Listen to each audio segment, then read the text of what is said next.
Walitti bu'iinsi abbaa lafummaa magaalotaatiin uumamaa jiru gaaga'ama siyaasaa ulfaataa Itoophiyaa keessatti fiduu akka danda'an hayyoonni damee kana qoratan dubbatanii jiru. Inistituutiin Riifti Vaalii bu'aa qorannoo magaalota Itoophiyaa irratti taasisaa ture gabaasa magaalaa Finfinneetti dhiyeesseen abbaa lafummaa magaalotaa fi naaf mala jedhuun waldhabdeen uumamu gaaga'amiinsa siyaasaa cimaa gara fuulduraatti Itoophiyaa keessatti uumuu danda'a jechuun qorannoo isaatiin mul'isee jira. Magaalonni akka Finfinnee, Dirree Dawaa, Hawaasaa, Hosaanaa, Walqaayit irratti qorannoo taasiseen walitti bu'iinsa diinagdee seenaa jalqabaa aadaa fi achii dhufaatii magaalotaatiif wal qabata yoo jedhu akka agarsiiftutti ayyaanota uummataa kan ta'an keessaa ayyaana magaalaa Finfinneetti gaggeeffamu ayyaana Irreechaa irratti magaalaa Hawaasaa keessatti immoo godinaalee hedduun magaalaa waliin hundeessine naannoo Sidaamaatiif dabarfamee kennamee jira yoo jedhani gama Oromootiin magaalaa Hawaasaa lafa sikkoo mandootii mootummaa Haayile Sillaaseetti gurgurate yoo jedhani magaalaa Hosaanaa keessatti maallaqa alaa ergamuun guddinni magaalattii saffisaa dhufuun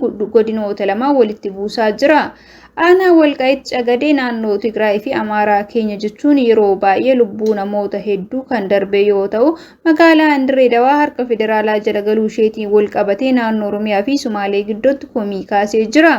Magaalonni hedduun abbaa lafummaatiin irratti waldhabdeen uumamu isaanii hedduun isaanii magaalota naannoo Oromiyaa jala turan yoo ta'u rakkoo waldhabdee kanaan dafamee yoo hin furamne ta'e garee biyyaatiif sodaachisaa ta'u qorannoon kun addeessee jira. Hoogganaan olaanaan Inistituutii Riifti Vaalii Dr. Samarii Yuusuf Itoophiyaan biyya magaalummaan keessatti hin heddummaanne ta'uu himuun magaalota jiran keessatti abbaa lafummaan wal qabatee wal dhufaa jiraachuu eeruun